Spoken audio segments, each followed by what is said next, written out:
Ya, selamat malam Bapak Ibu serta saudara-saudara sekalian.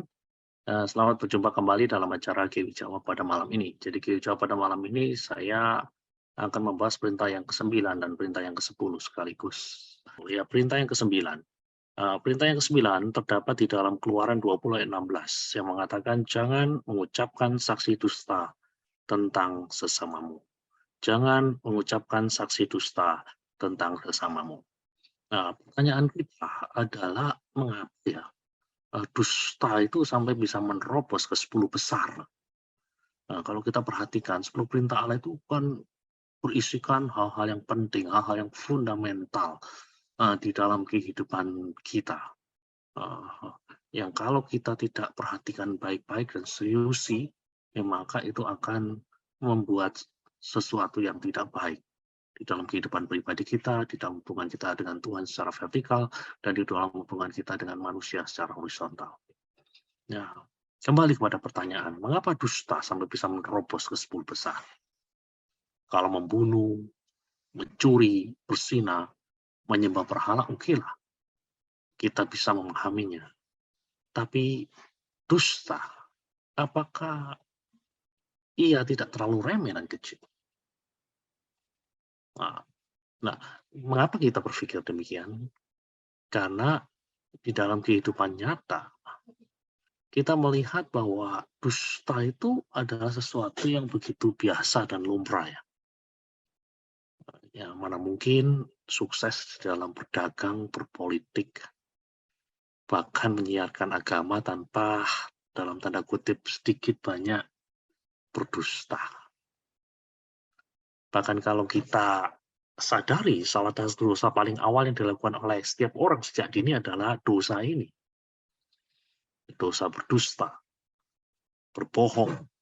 Anak-anak tidak perlu belajar dari siapapun untuk mahir dalam hal ini, dalam hal berdusta, dalam hal berbohong. Ya, yang membedakan di antara manusia yang satu dengan yang lain bukanlah bahwa yang satu berdusta dan yang lain tidak. Nah, kalau kita mau jujur, setiap orang, Anda dan saya adalah pendusta. Bedanya cuma ada orang yang lebih pintar bohongnya ketimbang orang yang lain. Atau ada orang yang berusaha berjuang mati-matian melawan dusta ini, sedangkan yang lain justru memanfaatkan dusta ini secara habis-habisan demi keuntungan diri mereka sendiri. Jadi, namun apapun yang kita katakan, dusta bagi manusia yang dianggap tidak terlalu serius oleh Allah itu dipandang sebagai sesuatu yang amat serius. Sekali lagi pertanyaannya adalah mengapa demikian? Mengapa dusta itu adalah sesuatu yang serius di hadapan Allah, walaupun dusta sepertinya ya tidak terlalu serius bagi kita. Ya, paling tidak ada 3 alasan mengapa dusta merupakan suatu perkara yang serius. Alasan yang pertama, karena dusta itu bertentangan dengan kebenaran, saudara-saudara sekalian. Ya, dusta menurut Allah adalah dosa yang utama, pertama-tama karena kebenaran itu adalah sesuatu yang utama. Sesuatu yang sangat-sangat penting. Sedangkan dusta, bila bukan lawan dari kebenaran, dosa bisa jadi menyembunyikan kebenaran, memutarbalikkan kebenaran, atau memasukkan kebenaran. Nah, jadi kalau sekarang kita berpikir pada satu sisi yang lain, kebenaran. Kebenaran itu apa sih? Atau lebih tepatnya siapa? Bila kita membaca Yohanes 14 ayat 6, suatu ayat yang sangat terkenal, suatu ayat yang cukup akrab bagi kita tahu bahwa kebenaran itu lebih daripada something ya, atau apa, atau menjawab pertanyaan apa, atau menjawab pertanyaan what di dalam bahasa Inggris. The truth atau kebenaran itu lebih daripada something. Kalau kita lihat di dalam Alkitab, kebenaran itu juga mengandung makna someone. Bukan semata-mata terkait dengan what, namun juga terkait dengan who. Bukan semata-mata terkait dengan apa, namun terkait dengan siapa. Yohanes 14 ayat 6 mengatakan, Akulah jalan dan kebenaran dan hidup. Yesus mengklaim dirinya, Yesus menyebut dirinya sebagai jalan. Yesus menyebut dirinya sebagai kebenaran. Yesus menyebut dirinya sebagai hidup. Jadi dalam terang Yohanes 14 ayat 6 ini kita bisa melihat bahwa kebenaran itu tidak lain adalah Allah sendiri. Jadi kalau dusta itu adalah kontras, kalau dusta itu adalah lawan dari kebenaran. Siapa saja yang berdusta, itu sedang menempatkan dirinya sebagai lawan dari Allah, sang kebenaran itu. Jadi jangan heran kalau dusta dianggap sebagai sesuatu yang serius oleh Allah. Karena dusta adalah sesuatu yang berdiri melawan dirinya, sang kebenaran yang sejati. Nah, itu alasan yang pertama, saudara-saudara sekalian. Mengapa dusta itu sesuatu yang serius? Karena dusta itu bertentangan dengan kebenaran yang bukan lain adalah Allah itu sendiri. Nah, yang kedua, karena dusta itu terkait dengan kata-kata. Oh, yo pasti loh Pak, dosa itu terkait dengan kata-kata. Saya akan mengajak Anda untuk merenung sejenak mengenai bagaimana kata-kata dipakai dalam Alkitab. Saudara perhatikan dengan perantaraan kata-kata atau dengan istilah yang lebih keren firman. Dengan perantaraan kata-kata atau firman Allah, segala sesuatu diciptakan dari tiada menjadi ada. Istilah yang dipakai dalam teologi adalah ex nihilo, out of nothing. Jadi dengan perantaraan kata-kata, dengan perantaraan firman Allah, segala sesuatu itu diciptakan dari tiada menjadi ada. Loh, Anda lihat di sini pentingnya kata-kata. Anda lihat di sini pentingnya firman. Perhatikan sekali lagi di dalam bagian Alkitab yang melukiskan bagaimana iblis menyeret manusia dan segala ciptaan ke dalam pusaran kebinasaan kekal. Dan bagaimana iblis melakukannya? Iblis melakukannya dengan kata-kata. Iblis menipu Hawa. Iblis mengucapkan kata-kata yang membuat Hawa kemudian melakukan dosa dan diikuti oleh Adam. Awalnya adalah kata-kata. Jadi saudara lihat, kata-kata itu bukan sesuatu yang sembarangan. Dan menariknya, dengan perantaraan kata-kata juga, Allah melalui utusan-utusannya, melalui orang-orang seperti Musa, melalui orang-orang seperti Yesaya, Yeremia, para nabi. Dengan tak henti-hentinya, Allah memanggil manusia untuk kembali kepadanya, bertobat dari dosa-dosanya. Dan Allah juga memberikan kata-kata atau firman-Nya sebagai pedang roh untuk melawan iblis dan segala tipu dayanya. Perhatikan, kata-kata itu sangat penting. Dan pada klimaksnya, kita tahu bahwa sang firman atau sang kata, atau dalam bahasa Yunani logos, melalui sang kata, melalui sang firman, melalui logos Allah menyelamatkan segenap umat manusia dan seluruh ciptaan dari ancaman kebinasaan kekal untuk dibawa kepada kehidupan yang kekal. Jadi saudara lihat pentingnya kata-kata. Bila kata-kata begitu vital dalam seluruh karya Allah, bagaimana mungkin kita mengatakan bahwa dusta yang melecehkan kata-kata tidak layak disebut sebagai dosa yang utama? Jadi sekali lagi, bila kata-kata begitu vital, begitu penting dalam seluruh karya Allah, bagaimana mungkin kita mengatakan bahwa dosa yang melecehkan kata-kata tidak layak disebut sebagai dosa yang utama? Mari kita lihat alasan yang ketiga. Kenapa dusta adalah sesuatu yang serius. Karena dusta itu terkait dengan sesama kita. Nah, saudara-saudara sekalian, yang namanya dusta itu mau tidak mau mempengaruhi hubungan manusia. Kalau kita perhatikan di dalam kitab suci, Allah menciptakan sesama untuk menjadi penolong bagi manusia. Allah menciptakan Hawa untuk menjadi penolong bagi Adam. Penolong itu menjadi pelengkap di dalam kehidupan seorang manusia. Di dalam firman Allah dikatakan tidak baik manusia itu seorang diri. Itulah sebabnya Allah menyediakan seorang penolong. Ketika penolong itu ada, kata tidak baik berubah menjadi baik. Jadi sesama itu adalah sesuatu yang indah yang diciptakan oleh Allah bagi manusia, bagi Anda dan saya.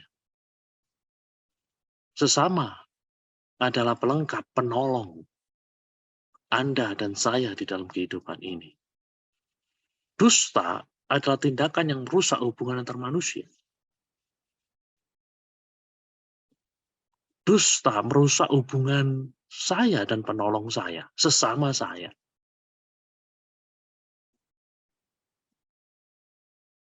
Dusta membuat hubungan antar manusia yang seharusnya saling tolong-menolong berubah menjadi saling memotong. Dan ini adalah sesuatu yang serius.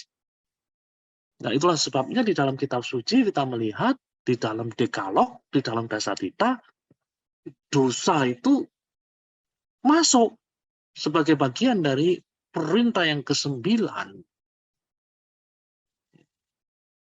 Dusta masuk menjadi kelompok yang kita sebut sebagai dosa-dosa utama di dalam kitab suci.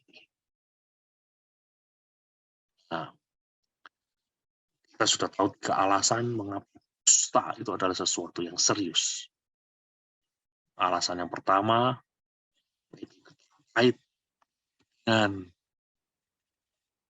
natur atau sifat dari kebenaran itu. Dusta berseberangan dengan kebenaran, dan kita tahu kebenaran itu adalah Allah sendiri. Dan alasan yang kedua, karena dusta itu terkait dengan kata-kata. Bila kata-kata itu adalah vital di dalam karya-karya Allah yang menciptakan dan menyelamatkan, ya, dusta yang melecehkan kata-kata itu adalah sesuatu yang juga cukup serius. Dan yang ketiga, dusta itu terkait dengan sesama kita. Dusta menyebabkan hubungan di antara manusia dan pelengkap atau penolongnya menjadi rusak. Dan sekarang kita akan melihat macam-macam dusta. Nah, ya, orang berpendapat bahwa dusta itu seperti halnya jeruk. Ada banyak jenisnya. Ada jeruk bali, ada jeruk keprok, ada jeruk nipis, ada jeruk kalamansi, ada jeruk lemon. Nah, dusta itu seperti jeruk, ada banyak jenisnya. Tetapi esensinya ya satu, esensinya ya jeruk.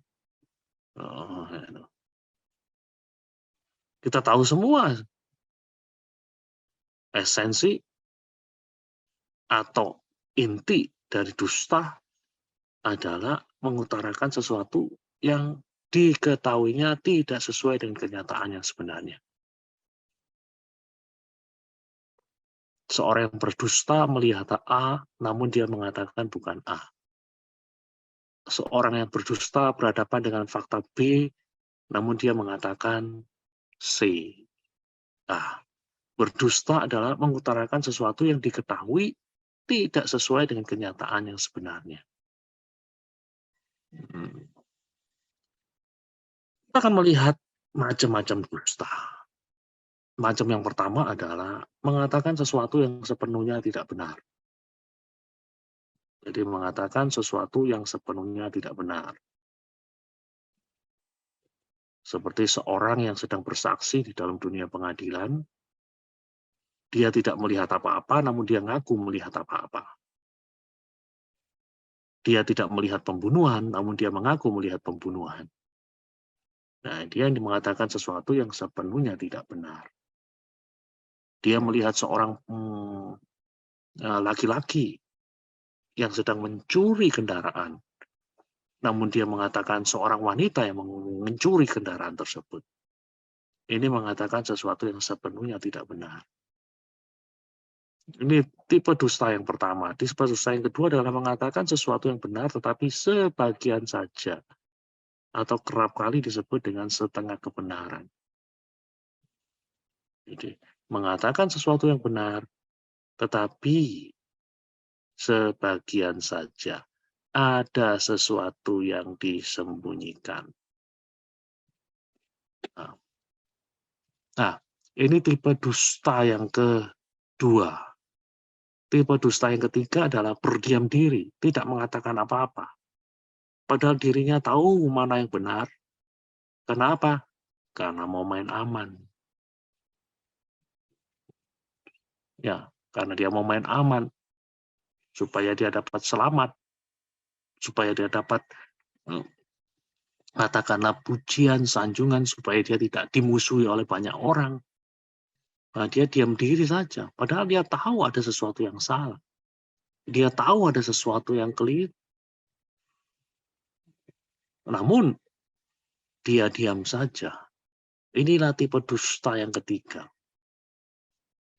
Jadi sekali lagi, mengatakan sesuatu yang sepenuhnya tidak benar. Mengatakan sesuatu yang benar, tapi sebagian saja.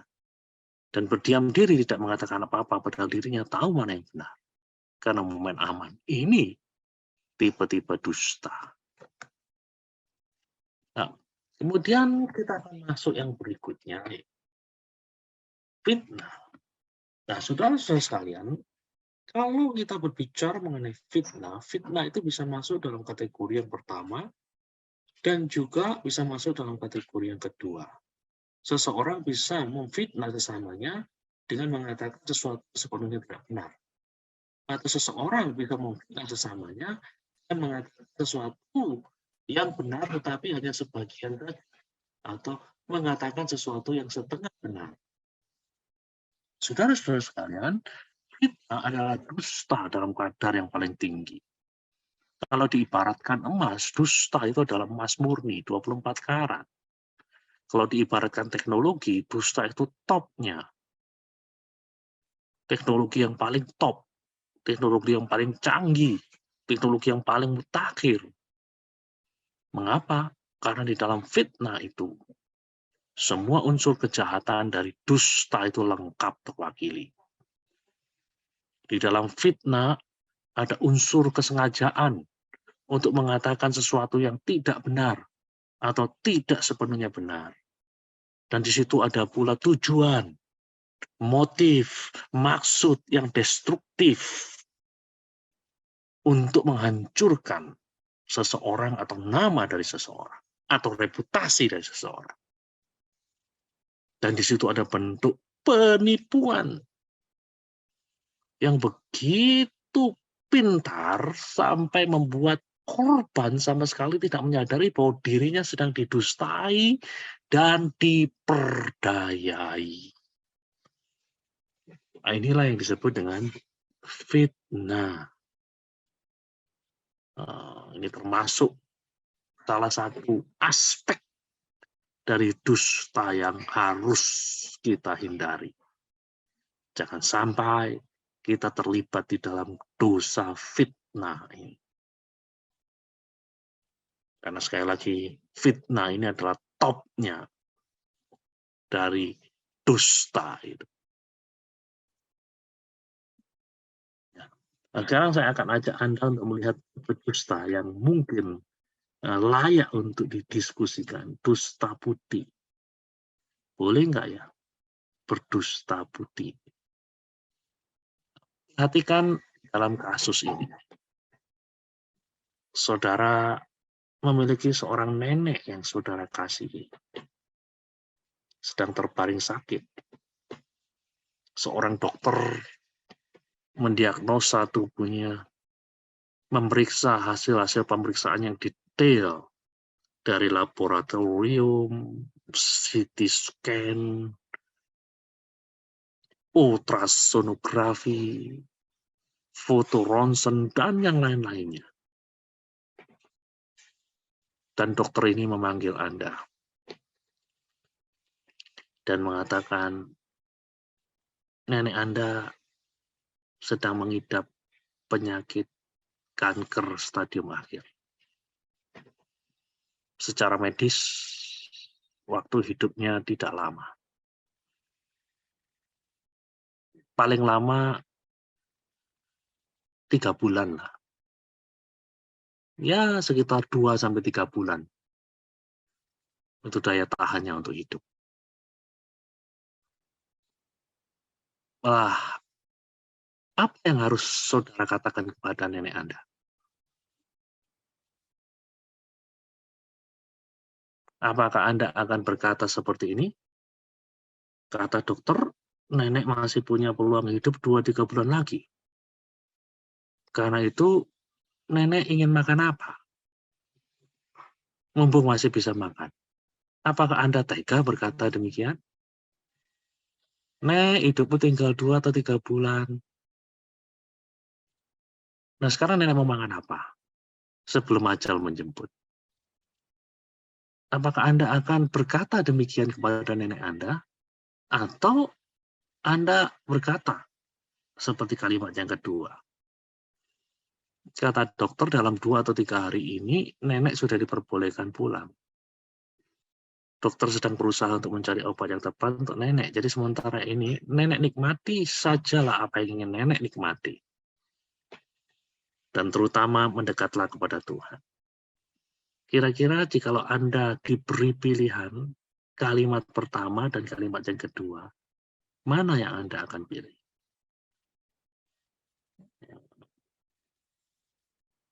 Sebagian besar orang umumnya akan memilih kalimat yang kedua, bukan kalimat yang pertama.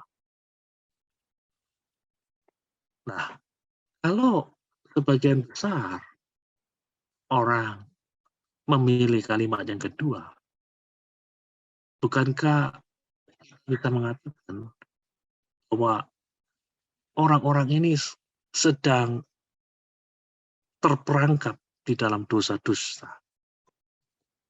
Atau dengan kata lain, apakah kalimat yang kedua ini, dalam 2 atau 3 hari ini nenek sudah diperbolehkan pulang, dokter sedang berusaha untuk mencari obat yang tepat untuk nenek, jadi sementara ini nenek nikmati saja apa yang ingin nenek nikmati, terutama mendekatlah kepada Tuhan. Apakah ini bisa dikategorikan berdosa? Ya, jawabnya tentu saja. Tapi yang perlu saudara perhatikan adalah dusta yang kita katakan kepada nenek tentu berbeda jauh dengan dusta yang dikatakan oleh katakanlah bos dari sebuah perusahaan travel yang kita kenal beberapa waktu yang lalu di media-media elektronik. Jadi bos dari First Travel ini menipu begitu banyak jemaah-jemaah muslim yang rindu untuk melakukan perjalanan ziarah ke tanah suci Mekah. Dusta yang kita lakukan kepada nenek jelas berbeda dengan dusta yang dikatakan oleh bos First Travel kepada para jemaah muslim yang hendak pergi umroh. Dusta kepada nenek didasari oleh motif kasih. Sementara dusta bos First Travel kepada para jemaah yang hendak umroh didasari oleh egoisme, didasari oleh hedonisme, mau hura-hura dengan menggunakan uang orang lain, dan juga keserakahan. Atau dengan kata lain, yang pertama, dusta itu dirancang demi kebaikan, dalam tanda kutip. Sementara yang kedua, itu demi kejahatan. Lalu bagaimana sikap kita terhadap apa yang kita kenal dengan nama white lies ini? Dosa putih ini.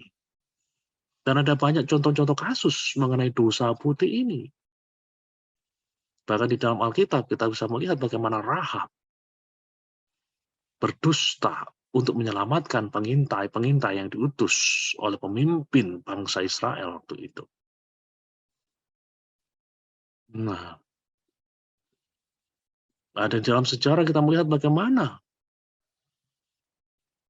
orang-orang di Eropa harus berdusta kepada prajurit-prajurit Nazi Jerman demi menyelamatkan orang-orang Yahudi dari ancaman kematian, dari ancaman pemusnahan massal yang dirancang oleh Hitler. Ada banyak sekali kasus-kasus semacam ini. Bagaimana tanggapan kita terhadap white lies ini, terhadap dosa putih ini? Jadi saya berpendapat, tak dapat disangka lagi semenjak kejatuhan manusia tidak dapat sepenuhnya transparan. Hal ini jelas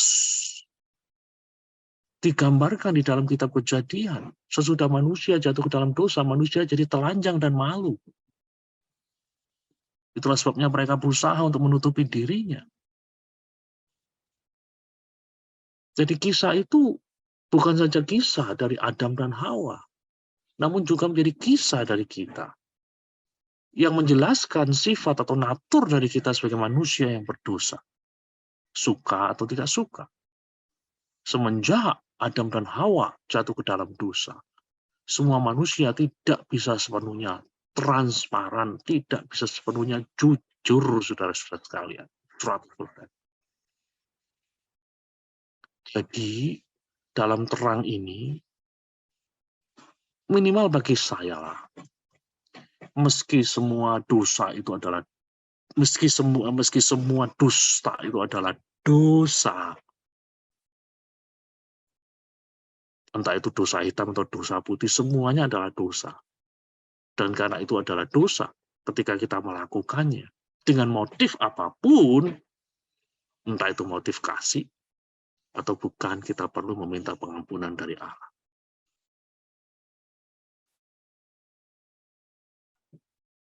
Jadi sekali lagi, minimal bagi saya, dalam beberapa kasus dalam hidup ini, memang tampaknya sukar bagi kita untuk menghindar dari dosa putih ini. Nah, bahkan di dalam kehidupan sehari-hari. Mungkin saudara teringat ketika saudara bertamu ke rumah orang, dan kemudian ditawari, sudah makan? Perlu minum apa? Tapi demi namanya tata krama, demi namanya sopan santun, kerap kali kita mengatakan, nggak perlu, saya sudah makan. Padahal sebenarnya kita belum makan. Nah, saudara-saudara sekalian, itu adalah bagian daripada kehidupan kita sehari-hari. Sukar bagi kita untuk menghindar dari dusta putih ini. Oleh karena itu, pertanyaan yang harus dijawab bukan semata-mata boleh atau tidak bolehnya dusta. Namun, juga apa yang menjadi motivasi? Apa yang menjadi konsekuensi atau akibat dari perbuatan dosa itu?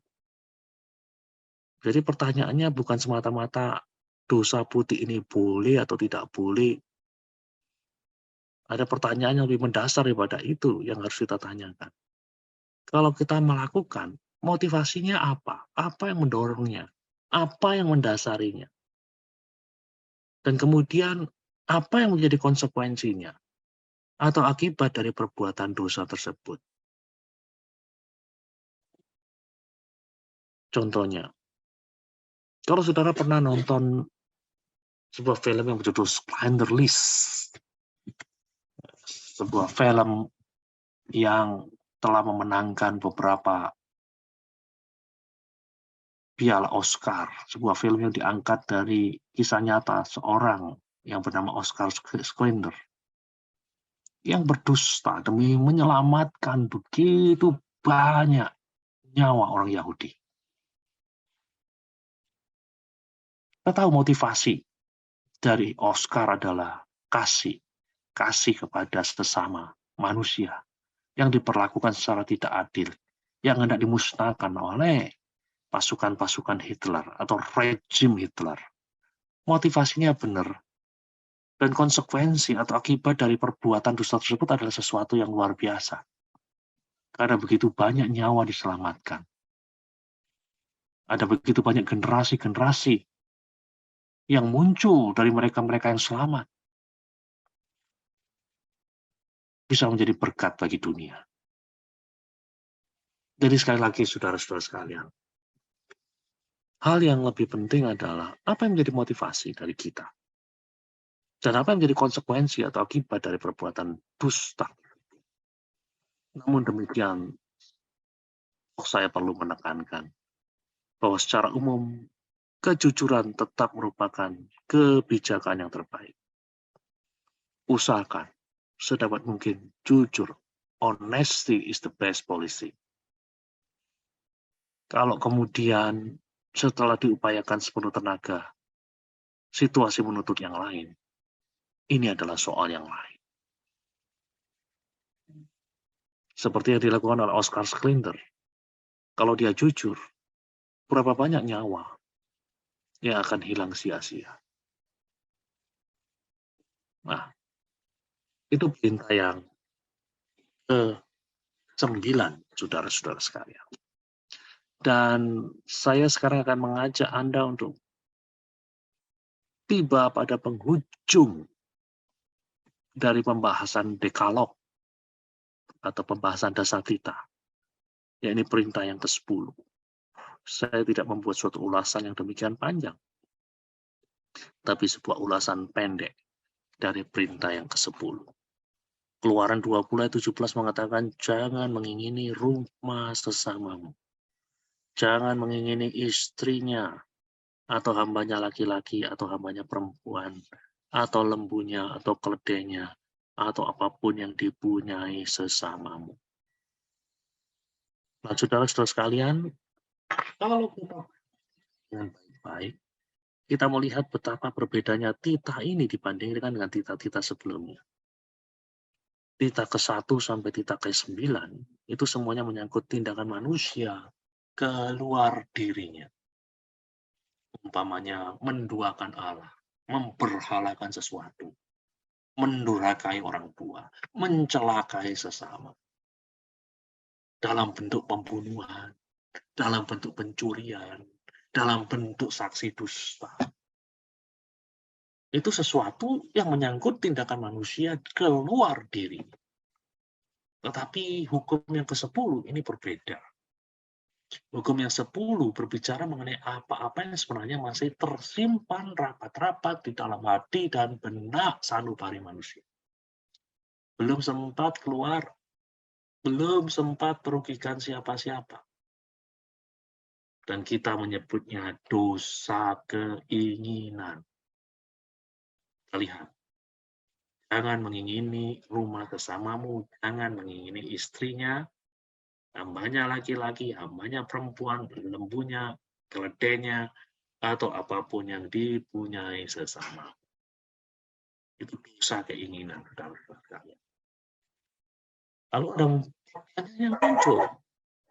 Apa sih salahnya menginginkan sesuatu? Selama itu cuma atau baru berbentuk keinginan. Salahnya apa sih? Mosok keinginan saja dilarang. Pokoknya kan asal tidak melakukan yang macam-macam, apa salahnya keinginan tersebut? Saudara-saudara sekalian, saya ingin mengatakan kepada saudara-saudara sekalian, mempunyai keinginan adalah satu hal. Dan kalau kita mau jujur, tidak ada sesuatu pun yang sebenarnya salah di sini. Bahkan alangkah malangnya, orang yang telah kehilangan sebuah keinginannya. Alangkah malangnya orang yang kehilangan keinginan hidup.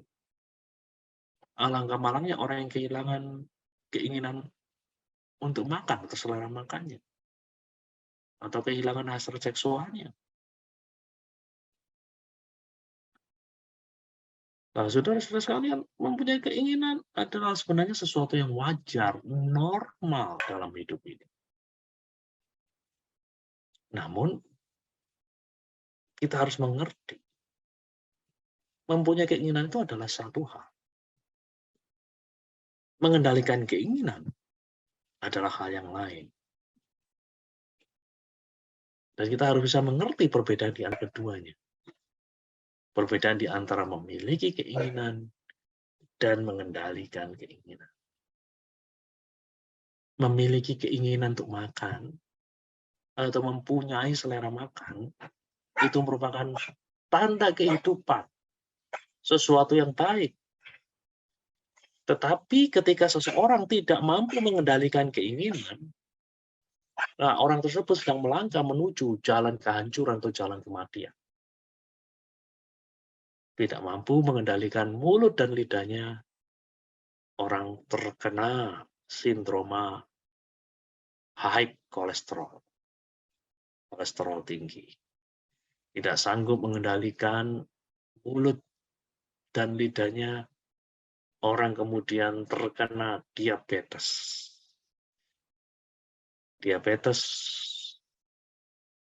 Dan kemudian high kolesterol itu adalah penyakit-penyakit yang akan membawa kita berjalan kematian. Jadi sekali lagi, mempunyai keinginan adalah satu hal, namun mengendalikan keinginan adalah hal yang lain lagi. Di sini saya teringat, kalau kita berbicara mengenai mengendalikan keinginan, ada tiga kata-kata bijak di dalam budaya Jawa.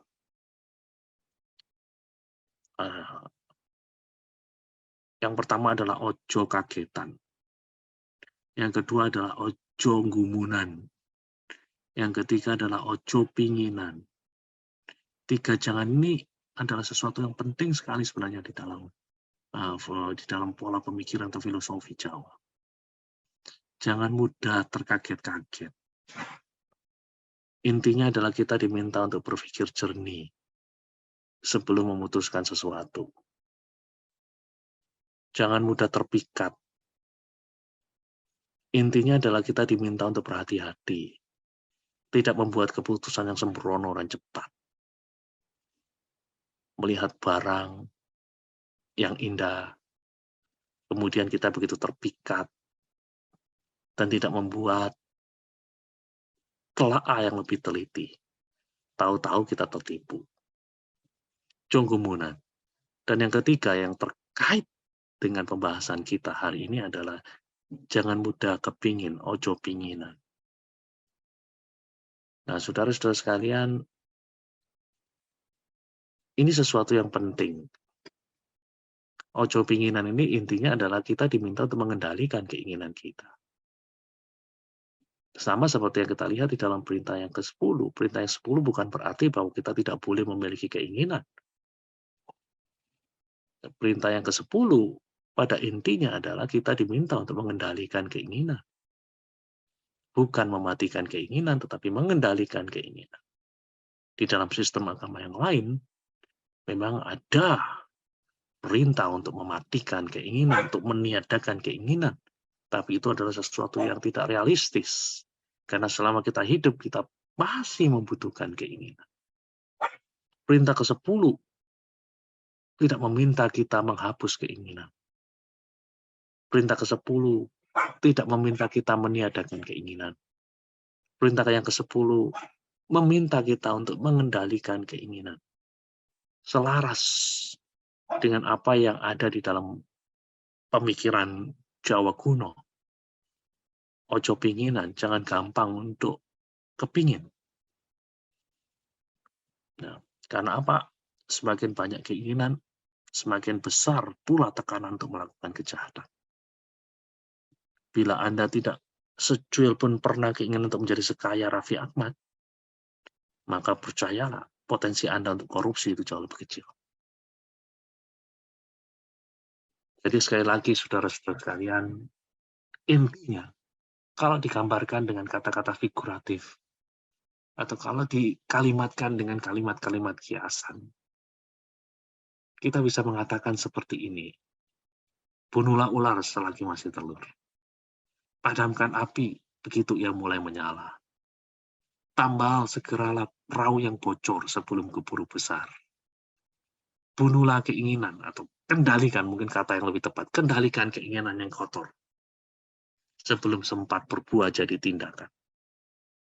Nah, itulah saudara semangat dan hikmah yang paling hakiki dari hukum yang ke-10 ini. Singkatnya, memiliki keinginan tidak dengan sendirinya merupakan kejahatan. Yang jadi soal adalah, kita ingin apa? Apakah keinginan kita itu benar atau tidak benar? Intinya adalah, kita diminta untuk mengendalikan keinginan kita sedemikian rupa. Kita boleh mengingini hal-hal yang benar. Kita boleh mengingini hal-hal yang mulia. Kita boleh mengingini hal-hal yang wajar sesuai dengan firman Allah. Tetapi kita tidak boleh memiliki keinginan yang tidak wajar dan bertentangan dengan firman Allah. Keinginan harus dikendalikan sedemikian rupa. Tuhan memberkati kita semua.